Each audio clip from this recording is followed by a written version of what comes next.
Welcome back to Awakened Exchanges. I'm your host, Jay Rich, and I want to thank you all for joining us today. For those that are just joining us this week, I want to give you a very warm welcome to the exchange. I truly value the new thoughts and energy that gets put in each time we get a new listener, and the listeners are the most important part of this podcast. I appreciate each and every one of you more than I will ever be able to say, and I probably say it multiple times per show, but please remember that if you have any suggestions for topics or guests, I do listen to the listeners, and I look forward to hearing from you, either from our website, or you can also contact me on Twitter at Awaken Exchanges, or on Instagram. Any of our normal social medias works as well. It's been a weird and a little rough couple of months with the universe seemingly challenging me along every step of my path. My work with Tasty's Edibles is still going well, but it's busy and a bit chaotic. My personal life is also going well, but also it's a lot to adjust to in a short amount of time, and there have been a lot of changes. Then, just getting to the last week, we got over 8 inches of snow here and 2 inches of ice that snowed me into the house for the 4 days. I was involved in a minor accident right before that happened when the rear-wheel drive of the Mustang locked up, going around a curve on what was already amounting to an inch of snow out there. Anyway, that I was able to mostly control it into the ditch. I was mostly fine. I thought the Mustang was mostly fine, but even minor damage ended up costing me $2,000. It's actually in the shop as I'm recording this right now. And that was right after I got done spending $1,000 on the laptop that I had to buy because, well, the broken laptop is a whole other story in and of itself, but it's been a crazy couple of weeks. Even after I got the replacement laptop, it's been hard to get back into the swing of things. That said, the land for the A.R.C is looking closer than ever, and priorities are getting set straight as I finish paying for whatever karma this is that I've incurred in this lifetime. And I appreciate all of you bearing with me. It's good to be back with all of you. Let's get to today's episode, though. I don't want to ramble too much. I know I tend to. I don't know that I've ever interviewed anyone quite like Geraldine Orozco. I know that I'm not necessarily a hard questions kind of guy, though I do try to confront things that I know are patently false. While parts of her life story may seem a little hard to believe, I never once doubted her genuineness in relating her story. I'm also inclined to give reasonable doubt when describing someone's own experiences, as my own psychedelic experiences have taught me that a lot of life is illusory. As for Geraldine, I was completely fascinated by her and the interview as it transpired, including our topics on holographic universe theory, genetic memory, DNA reprogramming, and her experience as a contactee, among many other fascinating side topics. I'm very grateful that we crossed paths, and I think you're going to enjoy this week's episode. But before we hear from Geraldine, I want to thank each of you again personally for your support. Just listening and sharing this podcast with your friends gives me a reason to keep providing the best content that I can. If you have the means and would like to contribute personally, please take a look at our Patreon page. We again get access to exclusive content and deals.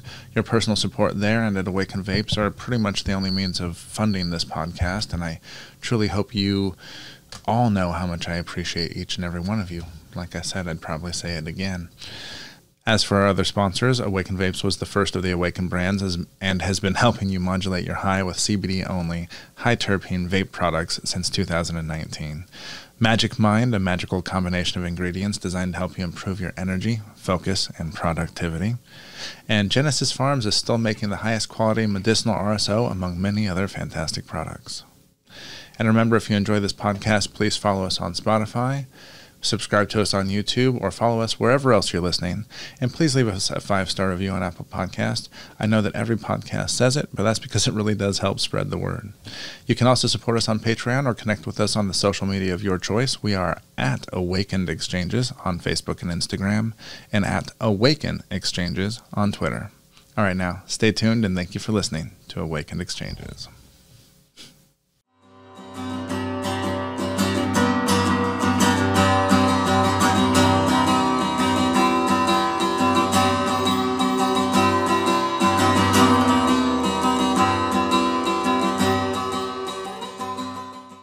still can't say enough about Magic Mind. They have been nothing but generous and kind since reaching out to us, and when you add good people to a great product, you're certain to have a winning combination. Magic Mind has designed the world's first productivity drink, a morning ritual built to help the creative workers of the 21st century. Magic Mind's science-backed blend of matcha, nootropics, and adaptogens work together to get you into that flow state faster, all without the anxiety or jitters that can come with caffeine. All you get is the focus and productivity. So what else could you ask for? Well, visit magicmind.co/awake today and learn more about what this elixir can do for you. Better yet, use the promo code AWAKE20, that's AWAKE20, and get a total of 40% off your first order with that discount code. That comes to about $3 per bottle to help bring unbeatable focus and clarity to your life every single day. Next, we have Genesis Pharms. Founded on the belief in cannabis's ability to heal, Genesis Pharms is more than a brand. They're a compassionate community of like-minded folks that bring top-quality cannabis products made with love and care. You can find their products on the best dispensary shelves across the state of Oregon. Their RSO is the highest, most consistent quality in the state. Their tinctures are second to none, and their personal massage oil will have you and your partner coming back for more. Double entendre intended? Possibly. You can find them on Facebook and Instagram and ask for them in your local dispensary today. You can even learn more about Genesis Pharms by listening to Sean on our very own Awaken Exchanges episode number 3. That brings us to Awaken Vapes, bringing you the highest quality CBD vape cartridges since ringing in the new year back in 2019. I became passionate about cannabis after a car wreck left me with major migraines, and Western medicine had failed to alleviate the symptoms. After about 2 years, a very compassionate doctor decided to ask me if I'd ever smoked cannabis. Having only tried cannabis a handful of times in high school and college, it was this off-the-cuff recommendation that made me realize the amazing health benefits that we've been missing out from this wonderful plant. Please visit www.awakenvapes.com today, where we still offer our 3 custom terpene formulations, but now with an enhanced flavor profile to go along with those original, powerful effects. And don't forget, you can always email us about any wholesaling or white labeling opportunities. Last but definitely not least, the absolute best way for you to help support this podcast would be by joining our Patreon page. There you're going to get access to exclusive content and amazing merch deals, and you truly are the most important part of this podcast. So joining in the exchange is the absolute best way to become a part of it. Thank you, and I hope to see you all again here in the future.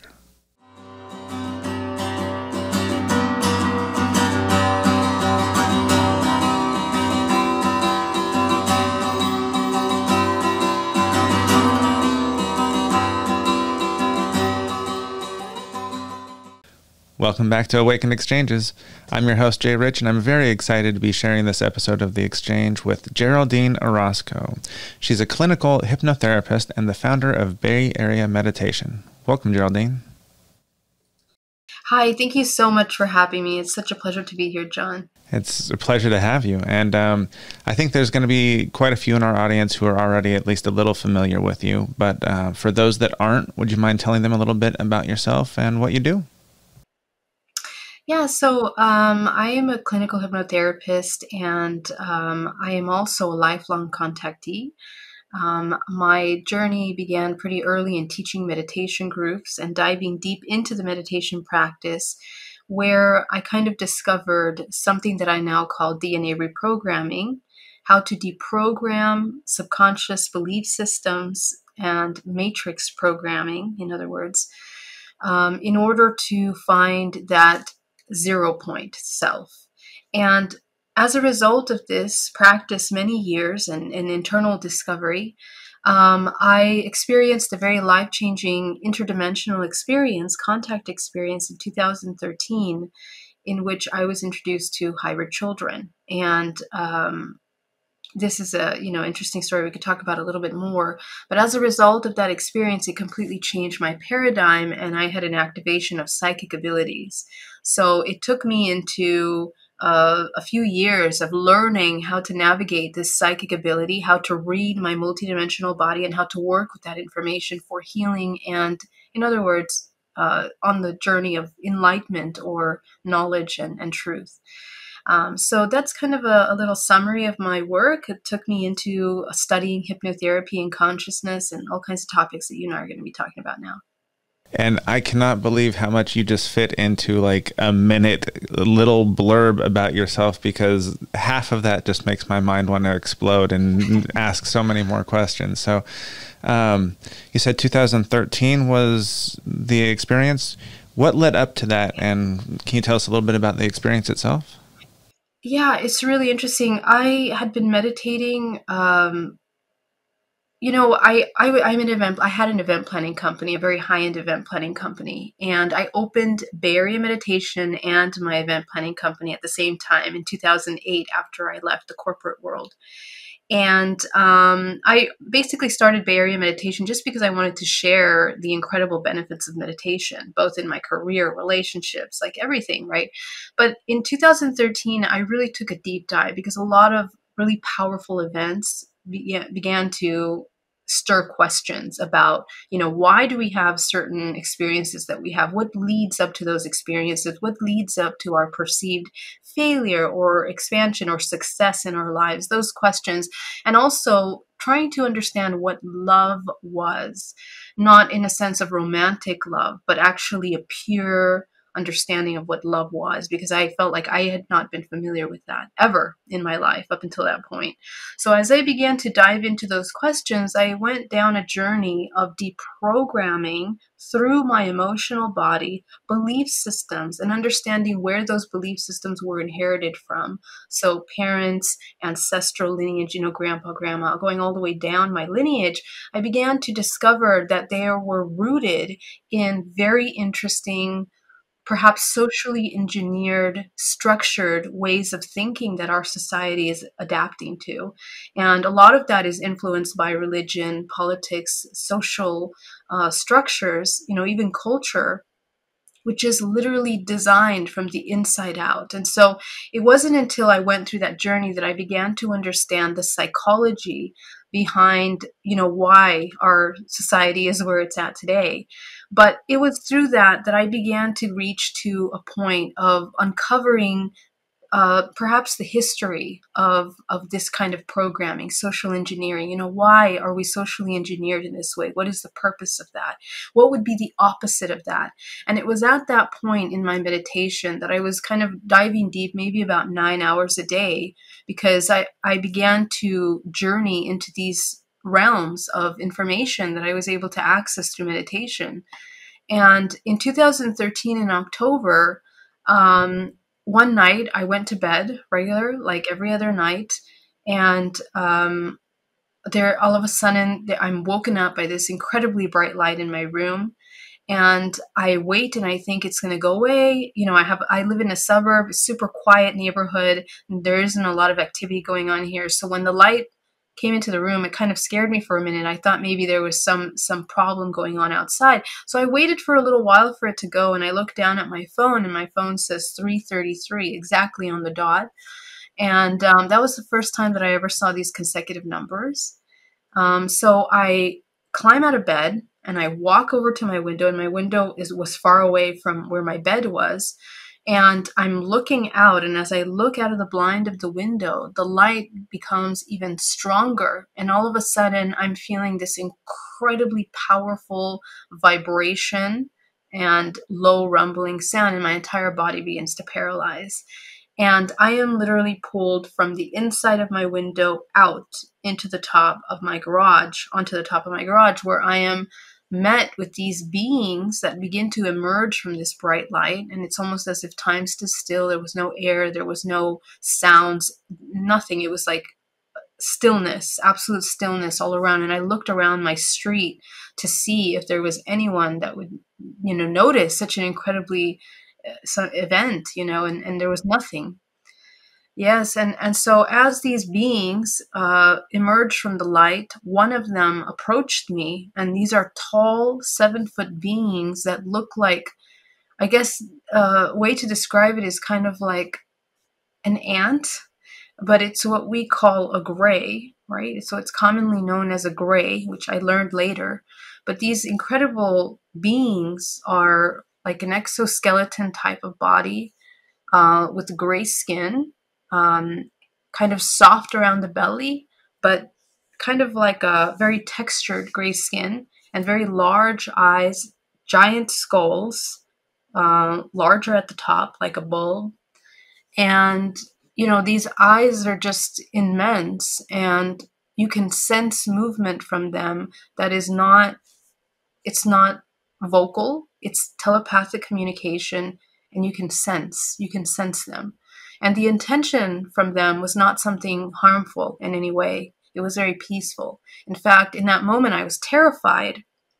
I tried to calm myself down, but the being lifted the hand, and I heard in my mind the word calm, and all of a sudden, all of that terror just left my body in one moment. And when that happened, I began to understand that I was completely not in control in that moment. But I'm taken on board the craft, and the craft is a large light that's emanating, vibrating, almost shifting in its shape to the point where it's kind of like a plasma that turns from plasma into like a metal type substance.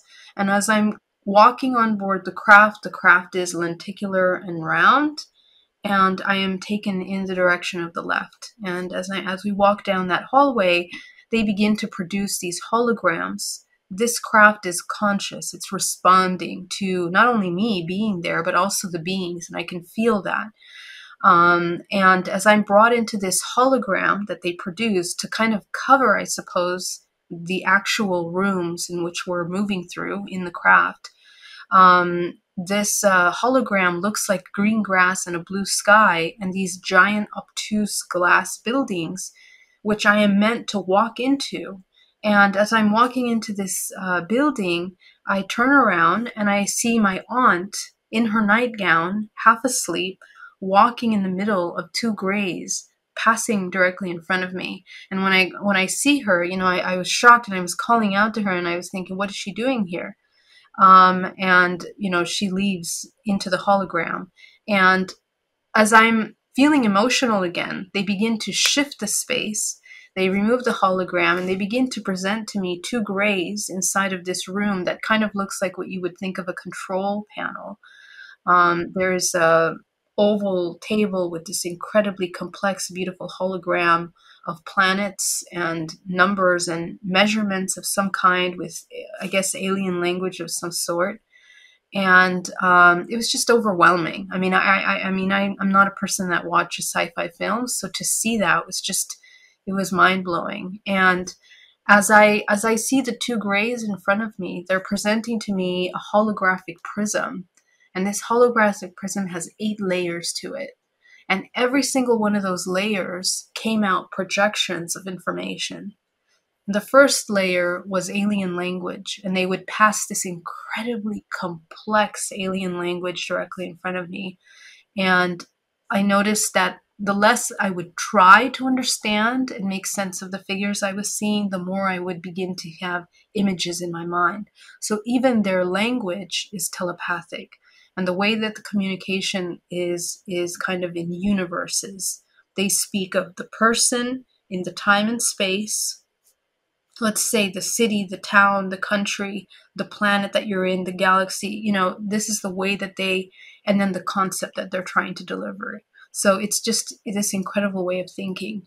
And so after that, the next layer comes out constellation of the 7 sisters, which is the Pleiades. And when I was a child, I felt extremely connected to this constellation to the point where I would pray to it. I don't know why. Just at a very, very early age, I would pray to it and say, Mother of Aquarius, for some reason. And when I saw the constellation, I recognized it immediately. But I didn't know it as the name of the Pleiades, and it begins to form and manifest, and they show me the planet Maya, and we immediately transport to that planet. And as we arrive in this planet, we leave the craft, and they introduce me and show me to these tall white beings, and they basically communicate to me that I'm one of those beings there, I guess, living a simultaneous timeline as one of them. And they also show me that we go to another place, another time and space, in which I am talking to like a mountain full of people, you know. And I didn't understand what they were telling me at that moment. I didn't understand what that meant, but it did make sense later. So we go back into the craft, and from the next layer, they begin to show me 8 little lights. And from 8 little golden oval lights, 4 of them manifest into these children in front of me. And as I lock eyes with the children, I recognize myself in them, and I'm shocked to understand that they are my children. I begin to wonder, how can I have forgotten that I have children? And all of a sudden, the memories of having them, caring for them, other times when I had been on craft with them, begin to come into my mind. And it was just such a mind confusing moment that, you know, it took a moment to kind of make sense of the life I'm currently living on Earth and this life that is now being discovered, you know? And so the children knew that this exchange was a temporary connection, and it was hard for me to make sense of that. But they removed the children, and I began to get very emotional. And they said, "Why are you suffering? Don't you understand?" This is what they said to me telepathically. And they begin to show me a field of tulips on Earth. And they go down to the molecular level of the tulips, and they begin to show me at the molecular level the structure of an atom and how that is participant in this creation of form, and how life force is kind of producing into these shapes, and how we live in a network of this information.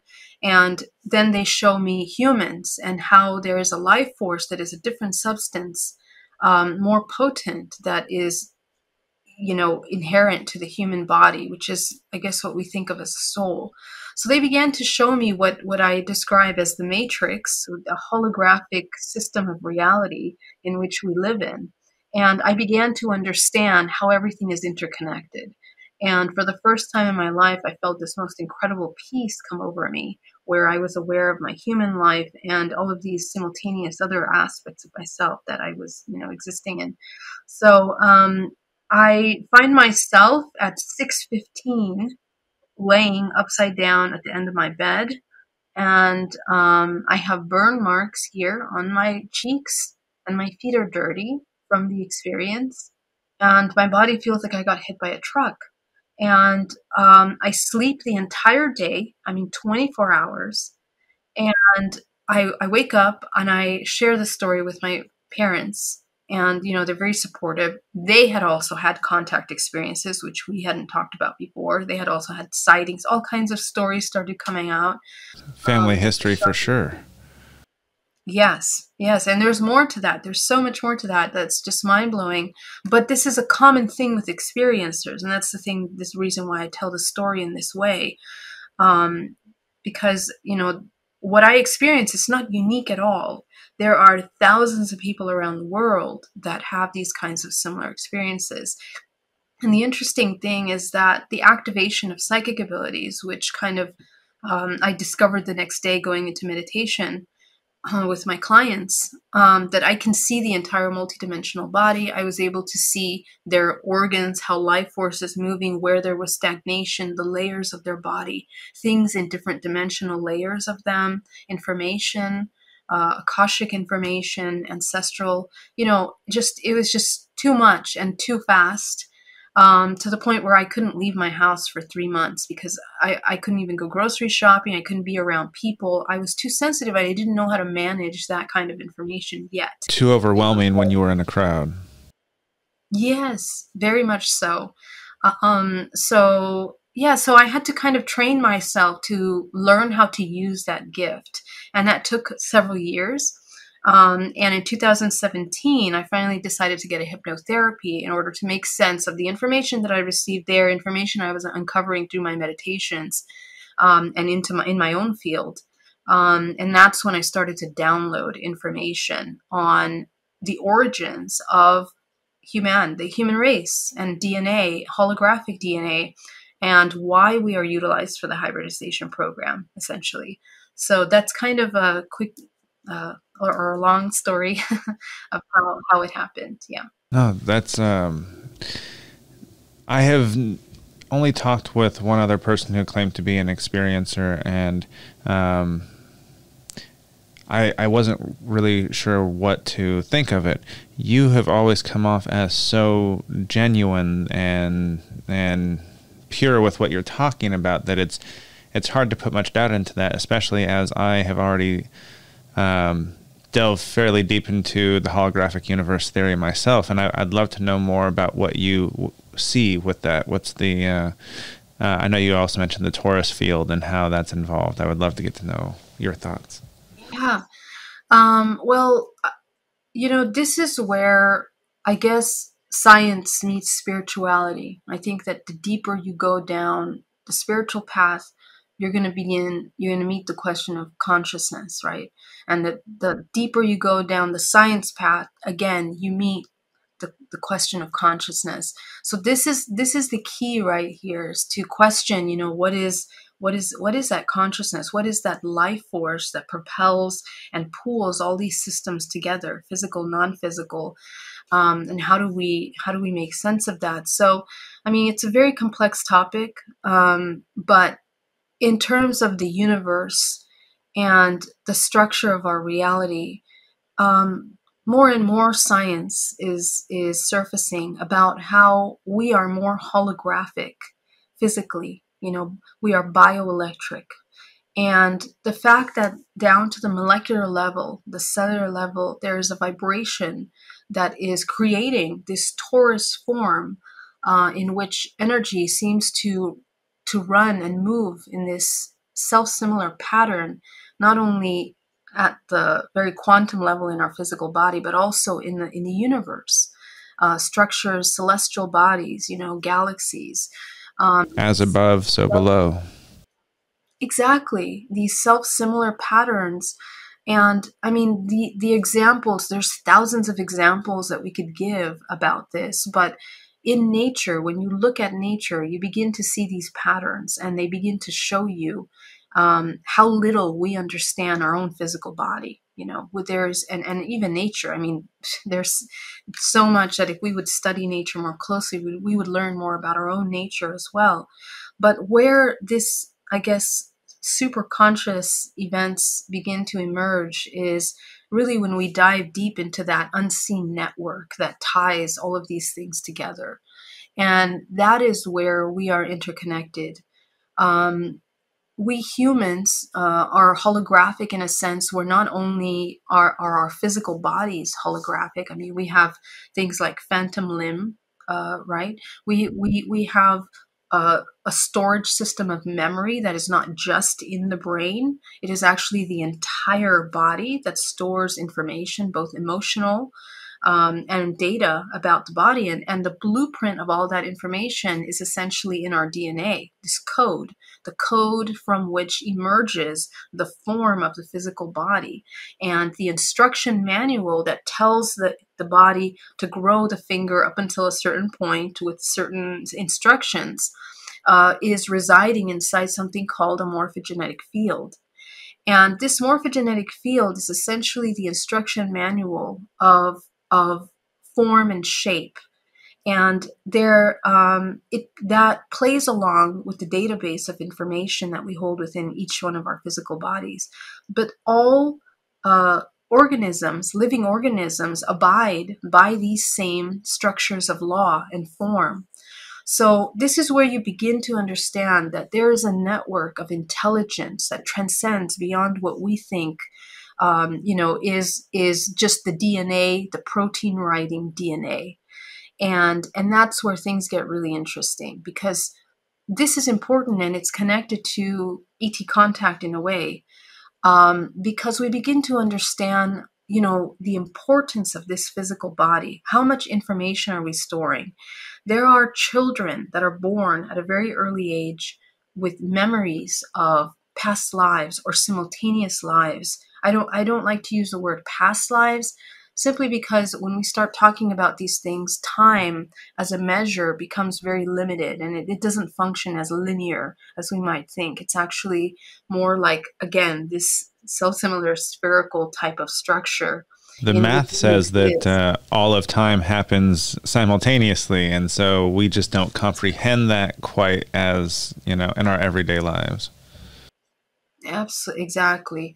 Yeah, so when we understand what that means to exist simultaneously, that can be very overwhelming for people. And that is what happens in contact experiences. We are essentially activating aspects of ourselves, like I did through my meditation. Deprogramming matrix programming allowed me to access another dimensional aspect of myself in these realms of contact. And there are certain laws in navigating these realms.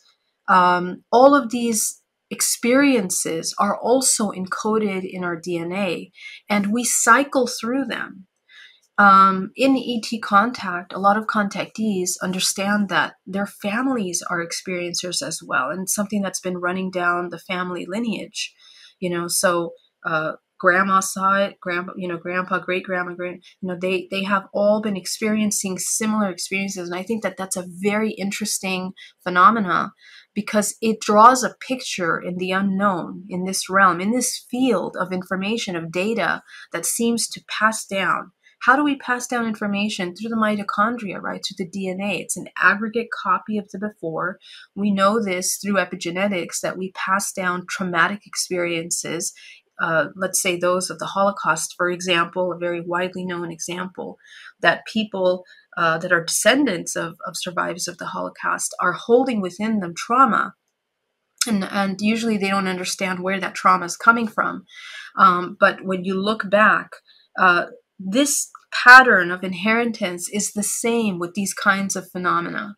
So that's telling us that we are recording experiences not just in the waking state, but we are tapping into a field, this morphogenetic field, in which we record information that is also occurring in this nonlinear timeline of experiences. So this is where things start to get really interesting. And in terms of the holographic universe, it's not so much as extraterrestrial, in my opinion, that we're encountering. It's interdimensional, because our laws of physics, time and space, are very limited. In a sense, they're very primitive, because in order to understand these concepts, we have to be able to go beyond this limitation measurement of time in a way. So that's kind of the entryway into that. I don't know which direction you want to take. We can go deeper. There are so many. Every time you speak, I just want to keep going off multiple tangents. So why don't we talk a little bit about the programming and the deprogramming and how you can access that? Listening to you speak on it, my personal opinion was that you're talking about like the epigenetic side of things, whereas we know our experiences can turn on and off specific genes, and those genes are actually being passed down by the time that we have kids. And from that point on, while the kid may be developing their own, they're also absorbing the information from their parents and the traumas that are being passed down as well. Am I close? Yeah, absolutely. That's exactly right. You said it right there. Yeah. So then how does this deprogramming function? Is that we begin to look at the inherited belief systems, right? And everything that we are, and this is from the womb until the age of 7, we are adopting belief systems, programs, and perceptions. And it's really powerful, because even the time that we spend in our mother's womb, during the gestation process, everything that our mother is feeling, everything that the environment is, producing as an experience, the child in the womb, the fetus, is also absorbing. Okay. And it creates a perception as to how the external world will be. And at the time of birth, it's very traumatizing when we come into birth. It's a very traumatizing event, because we leave this warm, safe space, into this unknown violently. And in the unknown, we are immediately introduced to all kinds of senses, right? Our senses kick in. So from the multidimensional aspect, there's a development that is also occurring of the multidimensional body. And the multidimensional body is essentially the endocrine system, which energetically they are vortices of energy that combine together to create this physical body. Okay, this is a product of self-organizing information in the body in order to create runways of data. And the way that we store information in the chakra system, from the lowest vibrational frequency of information, these wave patterns of data, are from the root up to the crown chakra. Okay, all of that produces this holographic system. This is beyond the physical hologram, because we talked about the physical hologram producing the protein writing of the physical body. But the next layer of that is the multidimensional body. So this is the projection of the information that is projected from our holographic DNA, because all this information is encoded in the DNA, and it begins to implement into the body through experiences that we have from that womb until the age of 7. And it's in this 7 years that we create all of our programs of perception. So if you've experienced any kind of traumas of any kind, and let's define what trauma is: any kind of experience in which you experienced the unknown. So you didn't know how to navigate that experience. And as a child, it can be many, right? Absolutely. And what I see with my work, working with hundreds of people in hypnotherapy and DNA reprogramming, is this incredible understanding that we inherently have a kind of wisdom, a kind of understanding of, what is peace in a way, or what is love, because in the womb we are deeply connected to that source, that we have within us. And every child every human that I work with, when they go back to the womb, they remember that what is inherent to them is this unconditional love, this very accepting, nourishing way of seeing the world. And it isn't until they begin to experience these traumatic experiences that begins to slowly fractalize. And this fractalization that occurs through trauma, any moment that we experience a moment of unknown, we create a moment, a suspension of vibrational frequency that is suspended, that becomes a reference point for us. And we go back. It's like a file in a cabinet of memories, right? So that's actually how I view my memories, as a filing cabinet, and I actually pull information out. So that's interesting you say that. Yeah, exactly. And many people understand this filing, that when there isn't the file that matches the next possible experience, again, it creates another moment of trauma. So in the multidimensional body, that creates an energetic point of reference. Literally, it exists as an energy point in our physical body. So when I see the body of people in these healing sessions, I'm seeing a lot of accumulation of data in the body, and it can be formed as networks of energy, stagnation, and sometimes these become parasites or parasitic sources, which I'll explain in a moment. But all of this information then over time forms in what we know through the ego, through that separate identity that is created, as personalities, right? And these personalities usually are a product of the human navigating in a state of survival, essentially, right? We learn how to survive the best we can, and we apply all of the most productive traits that we have seen to work for us and apply that into who we are. And so this becomes who we are. And so what happens is that those programs begin to solidify into personalities, but even more so, because the programming is a product of learned experience through parents and everything, we are inheriting these belief systems, and we are repeating patterns. So instead of breaking traumatic patterns that our parents and our grandparents have done, we keep repeating them. Okay. So this is where we start talking about consciousness, because then where does free will, where does consciousness play a role? And this also works as above, so below. The same way that we handle subconsciously our everyday life experiences, we also interact in these realms, in the non-physical realm, which I will explain in just a moment. But having these programs and repeating them is basically like a computer processing system. And this is how, the more we study artificial intelligence, the more we understand our own selves as well. Because we begin to see that the fine line between artificial intelligence and a human that hasn't understood where their programs are emerging from is just repeating over and over things from that limited database. So when deprogramming essentially is the acknowledgement of those programs and the breaking of those programs and replacing with programs that are more expansive and healing for the organism. And this produces a very powerful transmutational process in the body, biochemical, bioelectrical transmutational process that literally activates not only the immune system, but the well-being of the body multidimensionally, because the body comes into the homeostasis, which then produces this alpha state, the alpha brain waves, right, which is the state of well-being.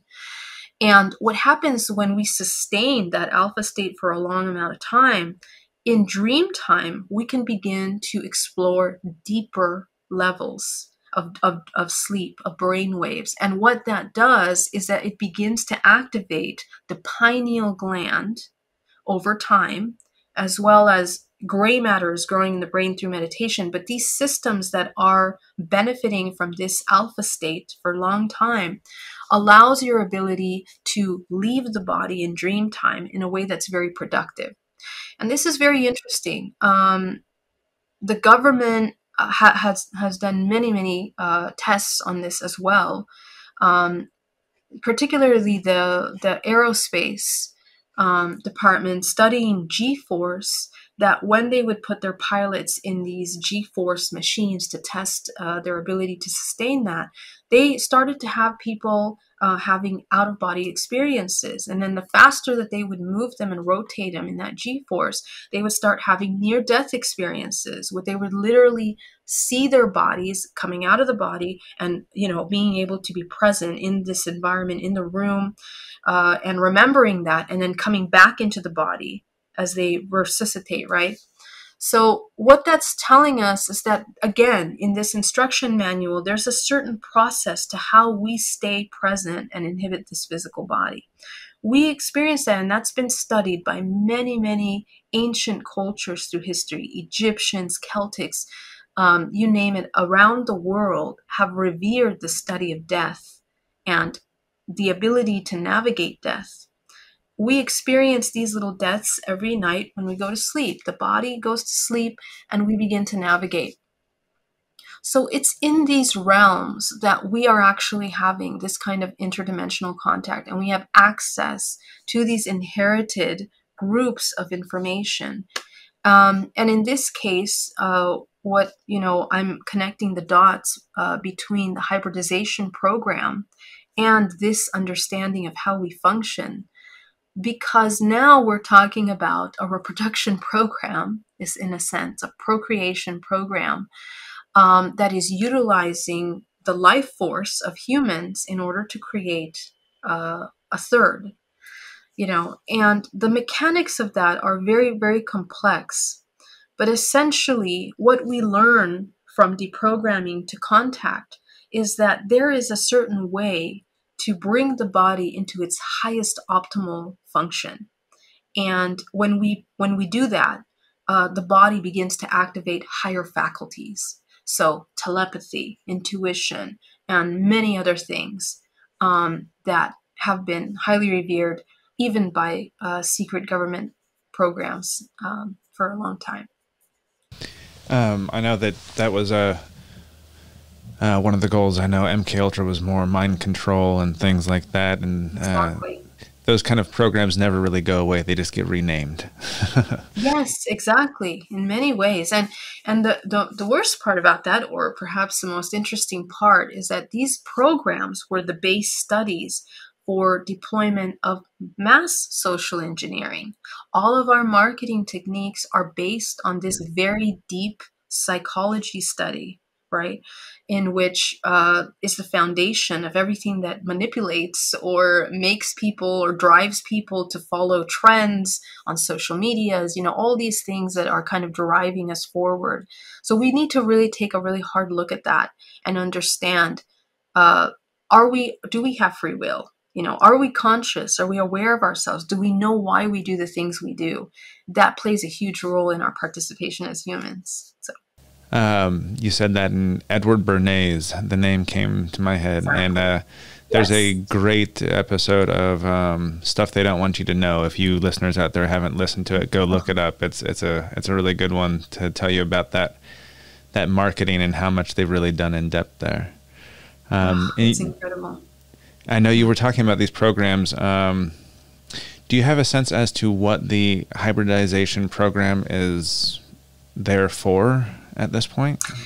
Yeah, I can tell you my own understanding from everything that I have experienced and seen, and with, the hundreds of contactees that I work with, you begin to kind of form a kind of image. But to say that one knows the truth of these things is impossible, because, it's way beyond our human comprehension. It's a limited understanding that we can even come to.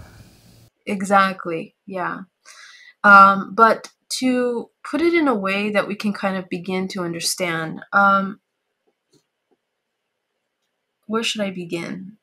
Let me talk really briefly about what the hybridization program is. The hybridization program essentially is genetic data taken from, let's say, the donor, and this is both man and woman.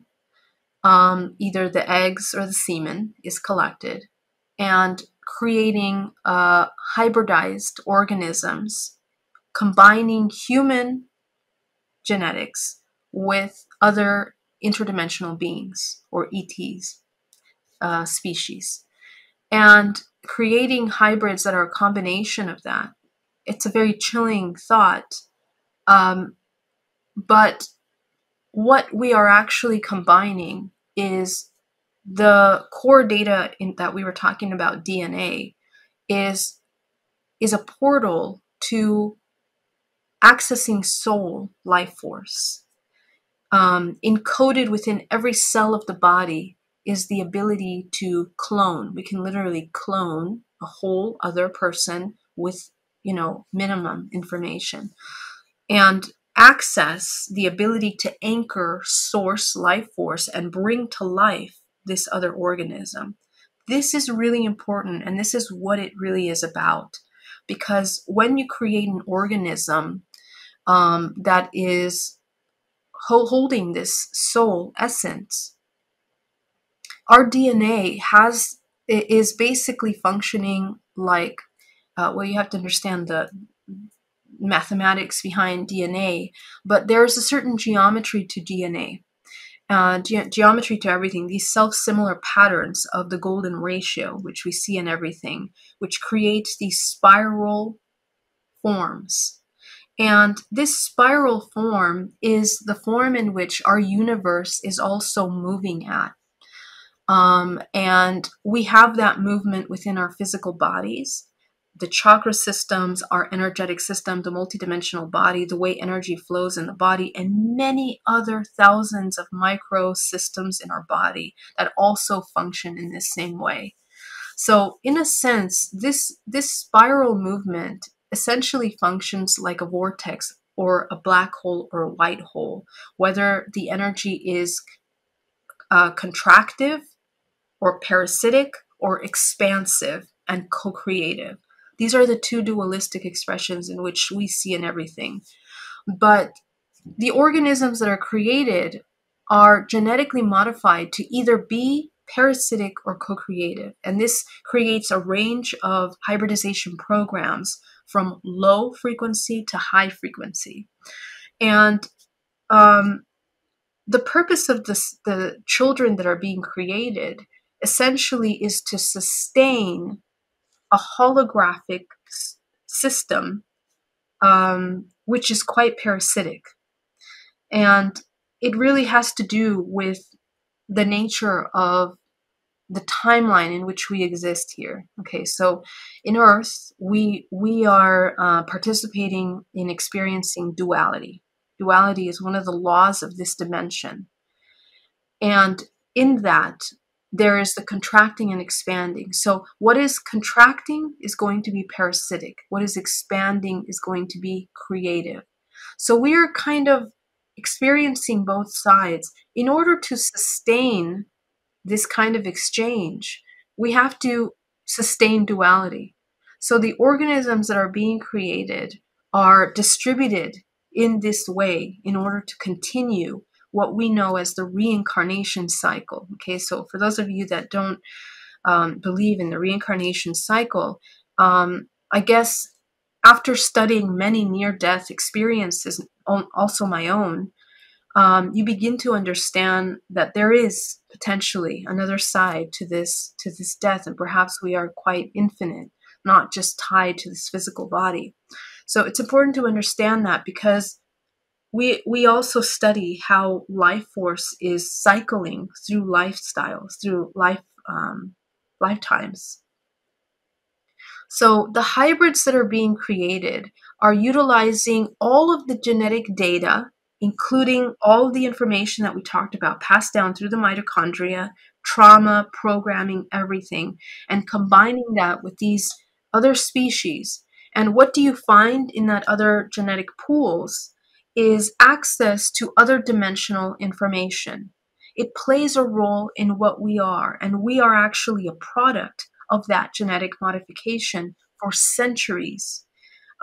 We know that, we can know that by looking at how we evolve, how we have evolved from, well, it's not just the primates, okay? We think it's the primates, but there is a gap genetically in the jump, in the evolutionary jump between the primates and the humans.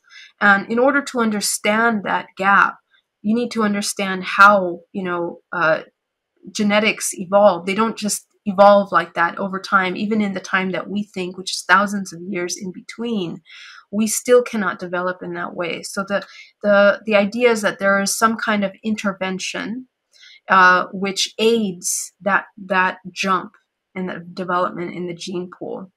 So our human race, if you look at history, now let's talk about anthropologically, if we look back at the history worldwide, how we begin to see the origins of the human race and the story of the book of Enoch, for example, how the story of gods coming down to merge with humans in order to create this third race. Well, we see that in many different cultures around the world. And with the Anunnakis, with these beings, the little winged beings that are holding those little purses around the world, are a very interesting indicator of a lot of information of how we have emerged. There's a lot of study of genetics during that time, and a lot of time of understanding the preservation of certain bloodlines. So we essentially come from three main bloodlines, and these three main bloodlines essentially are what make up what we are. They produce the reptilian brain that is within our body. They produce the pineal gland, and they produce the lower systems and the organisms of the body. So in other words, our body is essentially, has been genetically modified into what it is today as a product of these hybridization. And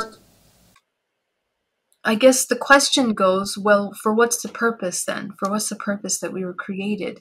Well, if you take a look at our lifespans and the cycles of these repetitive traumas that we inherit, it seems that we are in hypnosis almost. It's like we're sleeping. We're unconscious until we break those patterns that we can even begin to access higher faculties and become aware of our multidimensionality. And it is then when the human begins to understand and have any kind of power over matter. because they begin to have a mastery not only over their physical body, but they can literally begin to affect matter. We begin to activate aspects of our DNA and of our brain, which can then connect to this system, this neural system, physical and non-physical, within the morphogenetic field, that allows us to access information about ancestors, the Akashic records, and everything that we are made up of. So the value of the human is so incredible if you think of that. But every single hybrid aspect of ourselves, many people remember their Pleiadian selves, their Arcturian selves. They're just small parts of what we are, because essentially all that information, the genetic inserts of these genetic bloodlines help us access into these realms. They help us navigate and utilize that information for our healing, for our understanding of what we are, essentially waking up and becoming whole, becoming one with all. And we are doing that in all dimensional levels. We should be doing that. And I think that's why it's important to have these conversations of ET contact now, because we see a major shift in the world over the past couple of years that are very interested in the ET. We have an entire sector now in the government, and that tells you that we are heading in the direction of some kind of disclosure, I guess, generally. And we need to have these conversations because we need to understand what we're dealing with and how to navigate those realms. But the hybridization program is a program that is also terrestrial. Okay, there's a terrestrial program led by the shadow government, or let's say the government that manages the world, not just, individual governments, has been participating in these hybridization and cloning programs for a long time.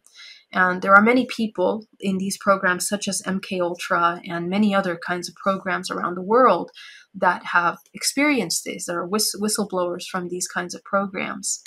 But we have hundreds of people in their everyday lives that also experience that, including myself, which you don't really know what that's called or what that is until you come into this whole realm and conversation of ET contact. So oftentimes it's very hard to make sense of these experiences until you understand them. So I guess I'll stop right there and see where you want to go with that.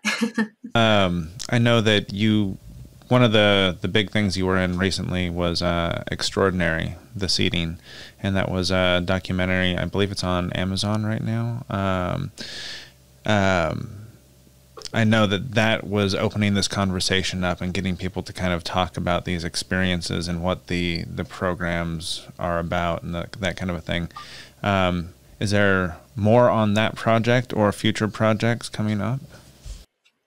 Yeah, so Extraordinary The Seeding is a three-part, documentary series, and it talks about the hybridization program in depth, the process of the hybridization, what happens, side effects, the ways that it manifests into the physical, and then it also talks about the spiritual aspect. So I highly recommend it.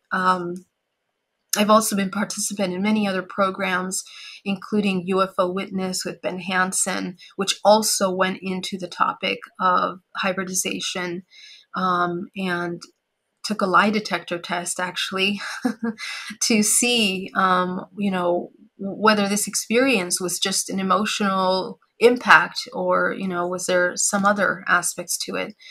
But there have been many other projects that I've been a part of. I guess if you're interested in seeing them, you can check out my IMDb.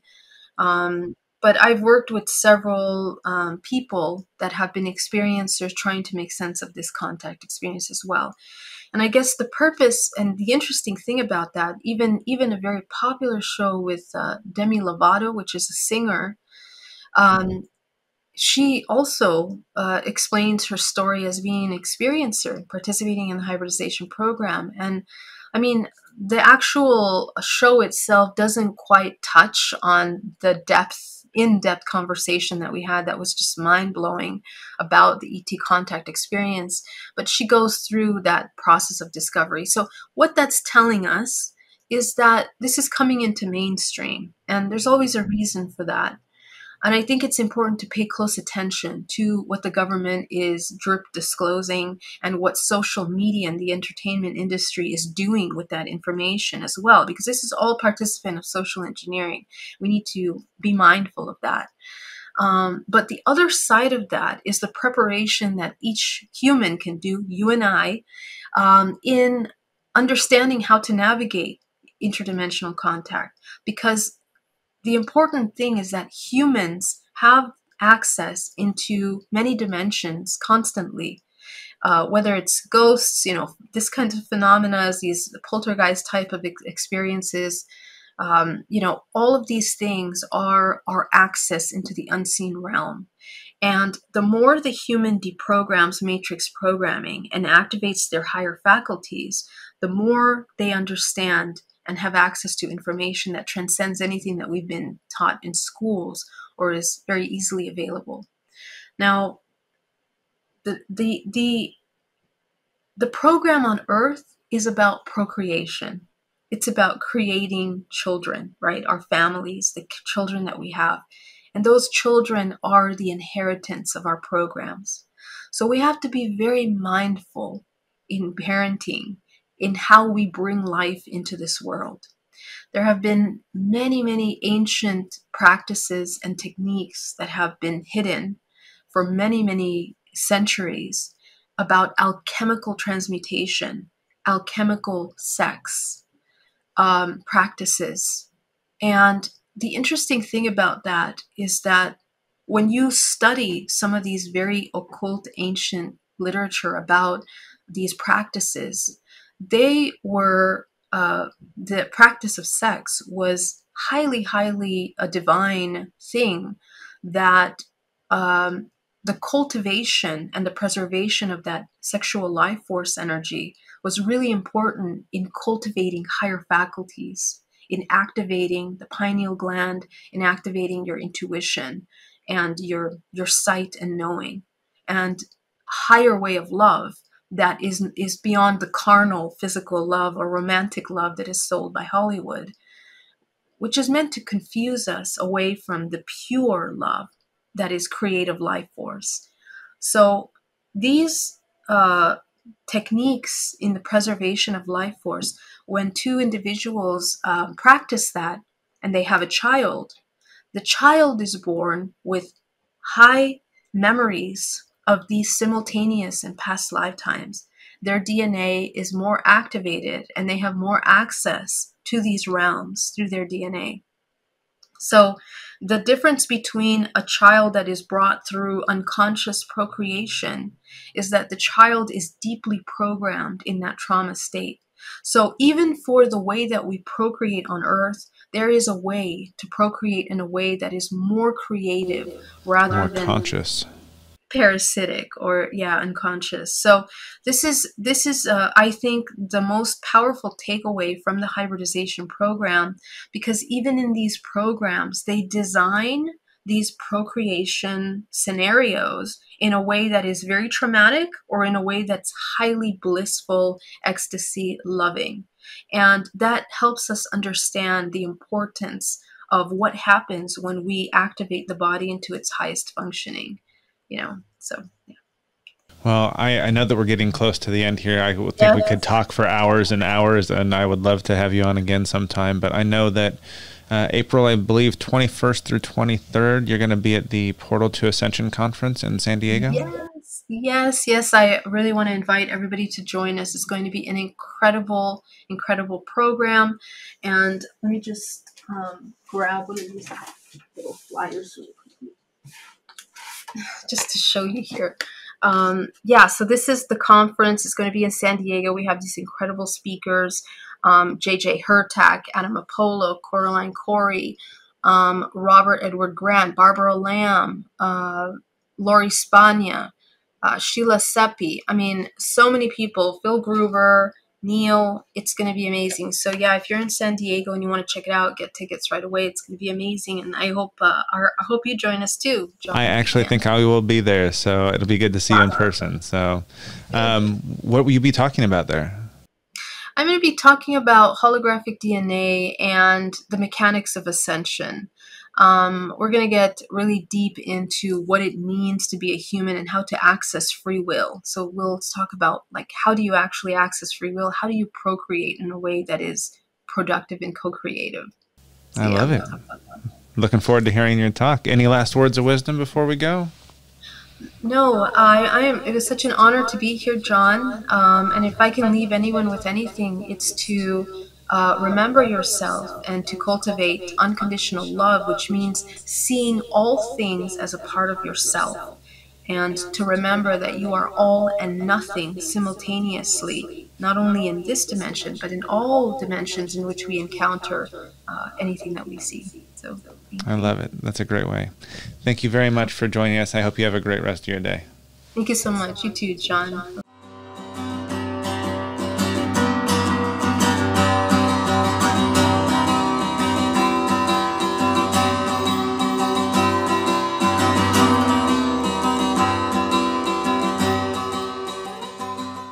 Thank you again for listening. I hope you enjoyed this episode of The Exchange. I want to once again thank Geraldine Orozco for joining us this week and sharing such a unique story. I know I won't soon forget our conversation. And last but certainly not least, I want to give a special thanks to all of our listeners. You are the reason I continue to make these podcasts and keep spreading the word about these amazing Awakened Vapes. Please tell your friends about us, follow us on Spotify, subscribe on YouTube, or wherever else you're listening, and please leave us a 5-star review on Apple Podcasts. I know every podcast says that because it really does help with visibility. You can also support us on Patreon or connect with us on the social media of your choice. We are at Awakened Exchanges on Facebook and Instagram, and at Awaken Exchanges on Twitter. Thanks again for listening to Awakened Exchanges. Have a blessed day.